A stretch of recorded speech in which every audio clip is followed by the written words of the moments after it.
wabarakatuh. Perkenalkan, saya Desmi Natalia, guru ekonomi SMA Muhammadiyah Tubohan, sekaligus mahasiswa dalam jabatan tahun 2022 Angkatan 1 pada LPTK Universitas Sriwijaya. Pada kesempatan ini saya akan mempresentasikan pre-teaching. Adapun rangkaian kegiatan disajikan melalui rencana pelaksanaan pembelajaran, bahan ajar, lembar kerja peserta didik, dan evaluasi pembelajaran. Berikut ini hasil pre-teaching saya. Selamat menyaksikan. Assalamualaikum warahmatullahi wabarakatuh, anak didikku sekalian. Apa kabar kalian hari ini? Kalian mungkin dalam keadaan sehat selalu ya. Sebelum memulai materi pembelajaran kita ini, ada baiknya kita berdoa terlebih dahulu agar diberikan kemudahan dalam proses pembelajaran kita hari ini. Doanya dipimpin oleh Ketua Kelas, Budi. Siap. Silakan dipimpin Budi. Berdoa mulai. Doa selesai. Ya. Untuk memotivasi kalian biar tambah semangat, Ibu akan memberikan PPK. Apa itu PPK? Penguatan pendidikan karakter. Ibu akan memutarkan satu buah lagu. Berhubung kita masih dalam rangka Hari Jadi Kemerdekaan Republik Indonesia, Ibu akan memutarkan satu lagu Hari Merdeka.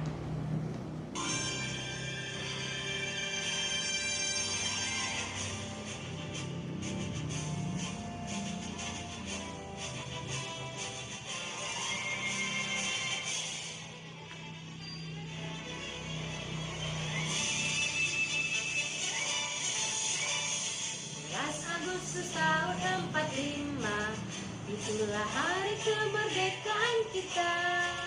Hari merdeka, nusa dan bangsa, hari lahirnya bangsa Indonesia. Merdeka, sekali merdeka tetap merdeka, selama hayat masih di kandung badan. Dan tetap setia, Indonesia,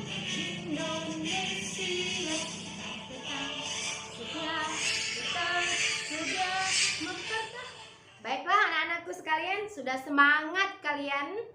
Ya, kalau sudah semangat, Ibu akan mengabsen kehadiran kalian. Siapa-siapa yang tidak masuk ketua kelas? Ya, masuk semua ya. Ya, bagus kalau sudah masuk semua. Baiklah. Sebelum memulai materi, Ibu mau mengingatkan materi kita minggu lalu. Kira-kira siapa yang ingat materinya? Ya? Yudi? Ya, 3 pokok masalah ekonomi modern. Ada berapa? Ada 3. Iya. 1 itu what? Barang apa yang akan diproduksi? Yang kedua? How? How bagaimana cara memproduksinya? Yang ketiga, home. Untuk siapa barang itu diproduksi? Kenapa Ibu masih mengingatkan kalian ke materi sebelumnya? Karena materi ini masih berhubungan dengan materi kita saat ini. Berhubungan dengan materi bab 3 ini. Peran pelaku ekonomi dalam kegiatan ekonomi. Sub materinya kegiatan ekonomi. Nah, kalian bisa lihat tujuan pembelajaran kita. Satu yang pertama, ini kan kelihatan tidak PTT-nya nak? Kelihatan ya? Yang belakang, yang duduk di belakang, kelihatan ya? Kelihatan? Nah, kelihatan. Nah, tujuan pembelajaran kita. Yang pertama, peserta didik dapat menjelaskan pengertian dari produksi, distribusi, dan konsumsi dengan benar. Yang kedua, peserta didik dapat mengidentifikasi produksi, distribusi, dan konsumen dengan benar. Yang ketiga, peserta didik dapat menjelaskan teori produsen dengan benar. Yang terakhir, peserta didik dapat menjelaskan mata rantai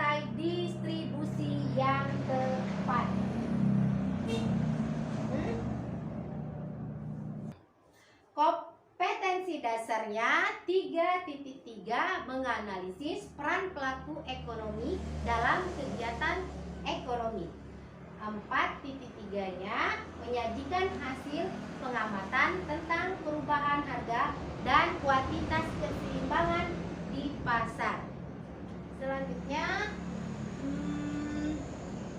ini ada peta konsep kegiatan ekonomi. Ini yang akan kita pelajari. Yang pertama, kegiatan ekonomi. Kegiatan ekonomi ini mencakup 1 produksi, 2 distribusi, 3 konsumsi. Nah, sedangkan pelaku ekonominya ini rumah tangga konsumsi, rumah tangga produksi, rumah tangga pemerintah, dan rumah tangga masyarakat luar negeri. Nah, selanjutnya anak-anak, kalian lihat di sini.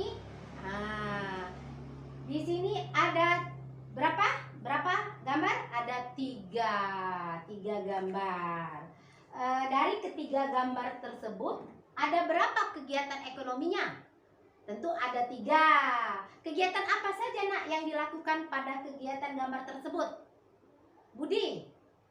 Masak nasi. Ya, gambar pertama itu ya ada seorang ibu sedang menanak nasi. Yang kedua, Siti. Gambar kedua. Anak memakan roti. Ya, ada seorang anak dengan lahap memakan roti atau pizza ini ya. Nah, yang gambar ketiga. Iya, ada seorang penjual roti. Nah, itulah kegiatan yang dilakukan pada gambar 1, 2, dan 3.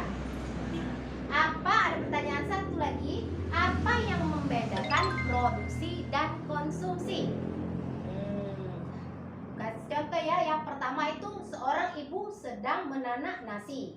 Nah, kegiatannya itu yang dinamakan produksi. Kegiatannya itu yaitu menanak nasi. Sedangkan ibu yang menanak nasi itu yang dinamakan produsen.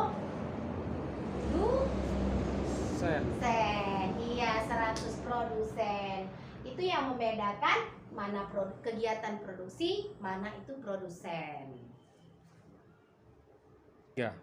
Jadi anak-anak, kegiatan ekonomi itu apa? Ada yang bisa?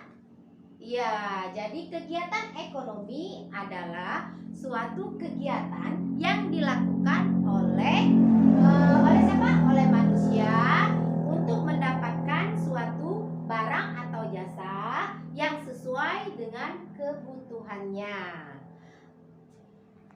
Ya, selanjutnya Ibu akan membagi kelompok kalian. Ada 4 kelompok. Kelompok pertama menjelaskan pengertian produksi, distribusi, dan konsumsi. Kelompok kedua mengidentifikasi faktor-faktor yang mempengaruhi produksi, distribusi, dan konsumsi.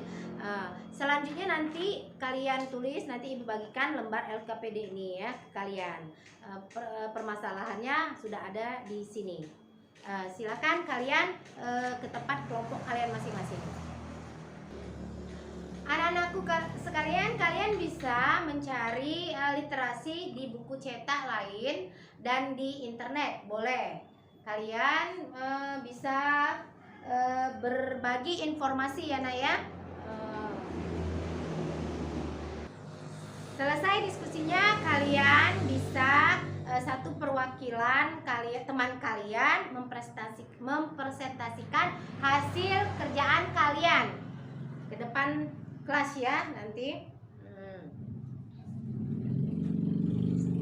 Untuk hasil diskusi kalian anak-anak itu sudah sangat bagus, mulai dari kelompok 1, 2, 3, dan 4. Nah, sekarang Ibu akan membahasnya sedikit masalah produksi dan juga faktor-faktor produksi. Produksi, kalian sudah tahu kan pengertian produksi? Ya, suatu kegiatan menciptakan, menghasilkan, dan menambah nilai suatu barang dalam kegiatan produksi. Nah, faktor-faktor produksi itu yang pertama, 1 faktor produksi alam. Yang kedua, faktor produksi tenaga kerja. Yang ketiga, faktor produksi kapital atau modal. Dan yang keempat, faktor produksi keterampilan atau keahlian. produksi apa nak? Iya benar, faktor produksi yang tidak dapat diperbarui. Nah, artinya ini faktor produksi hanya dipakai sekali saja. Nah, tidak dapat dimanfaatkan lagi. Contohnya apa nak? Contohnya minyak bumi, batu bara, tembaga, dan bahan tambang lainnya. Nah, yang kedua, faktor produksi yang dapat diperbarui. Artinya apa nak? Ya, artinya faktor produksinya bisa dipakai berkali-kali atau bisa didaur ulang kembali. Contohnya apa di kehidupan kita sehari-hari yang kalian lihat nak? Apa nak? Iya, pertanian, perkebunan, wisata sungai itu wisata sungai dan tanah itu bisa diperbarui atau dimanfaatkan lagi. Nah, sekarang faktor produksi tenaga kerja. Faktor produksi tenaga kerja ini, seseorang yang sudah mempunyai keahlian, keterampilan, atau bisa kalian contohkan kehidupan sehari-hari apa nak? Contohnya tenaga kerja yang di bidang dia bisa mempunyai keahlian nak? Apa nak? Oh iya, contohnya ibu. Siapa ibu ini? Seorang guru. Nah, jasa ibu yang dipakai. Apalagi selain guru? Iya, dokter. Yang di rumah si Budi, dekat rumah Budi, yang di depan Budi, iya ada tukang bengkel. Selanjutnya contoh lain dari faktor produksi tenaga kerja, ada yang lain anak-anak yang ada di sekitar kalian? Iya, tukang salon. Ada lagi? Apa lagi? Tukang cukur rambut. Ya sama seperti salon tadi nak. Nah, yang selanjutnya faktor produksi modal. Faktor produksi modal. Kalau mendengar modal itu pasti taunya uang ya nak ya. Ya, faktor produksi modal itu bisa berupa uang atau juga bisa berupa gedung, alat atau mesin. Nah, contohnya apa? Kalau tukang jahit itu yang mesin jahitnya itu termasuk alat produksinya nak. Nah, berarti alat juga atau mesin dengan gedung itu termasuk faktor produksi modal. Nah, yang terakhir faktor produksi keahlian. Kalau keahlian ini, kalau mendengar keahlian pasti itu orang yang sudah profesional. Ya, seseorang yang sudah profesional atau suatu badan yang suka berorganisasi, dia bisa mengatur, merencanakan, melaksanakan, mengendalikan dan mengawasi suatu faktor produksi. Jadi dia bisa mengambil keputusan suatu produksi agar bisa produksi itu lebih baik lagi atau lebih ditingkatkan lagi mutunya sehingga dia mendapat keuntungan yang lebih besar lagi. Nah, selanjutnya kita bahas, kalian lihat di PPT Ibu ini katanya for produksi sebagai kegiatan ekonomi. Dalam teori perilaku produsen, pembahasan tidak hanya mencakup proses produksi tersebut, namun juga proses lain yang harus dijalani agar tujuan dari perusahaan tercapai. Nah, itu yang dimaksud dengan teori perilaku produsen. Selanjutnya distribusi. Nah, apa itu distribusi? Iya, distribusi itu suatu kegiatan orang atau lembaga yang menyalurkan suatu barang atau jasa ke konsumen. Itu pengertian dari distribusi. Nah, selanjutnya,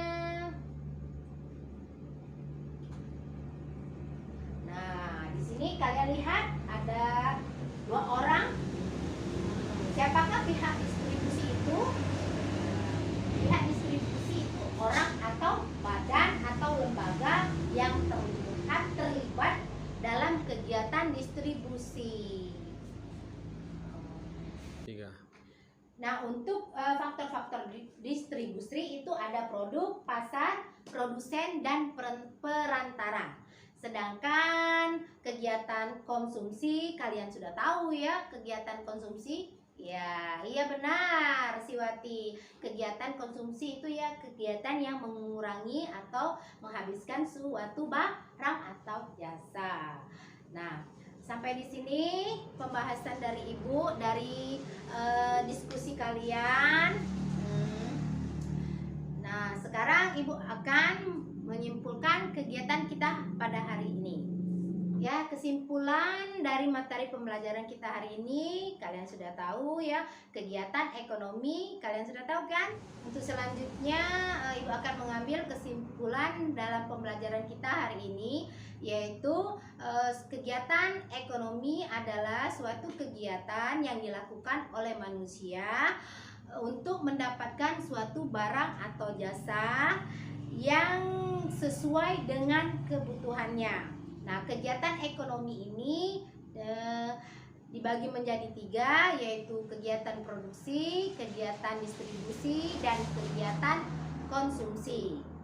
Nah, anak-anakku sekalian, Ibu mau tanya, apakah kalian sudah mengerti dan jelas pada materi pembelajaran kita hari ini? Apa? Sudah jelas semua? Iya, bagus kalau sudah jelas semua. Nanti Ibu akan memberikan materi selanjutnya pada minggu depan. Nah, untuk minggu depan materi kita selanjutnya yaitu peran pelaku atau pelaku-pelaku ekonomi. Baiklah anak-anak, untuk mengakhiri pembelajaran kita hari ini, Ibu berpesan kepada kalian selalu belajar. Di mana ada kemauan, disitulah ada jalan. Belajarlah kalian sampai ke negeri Cina, itu kata pepatah. Ya, baiklah, Ibu ucapkan wassalamualaikum warahmatullahi wabarakatuh.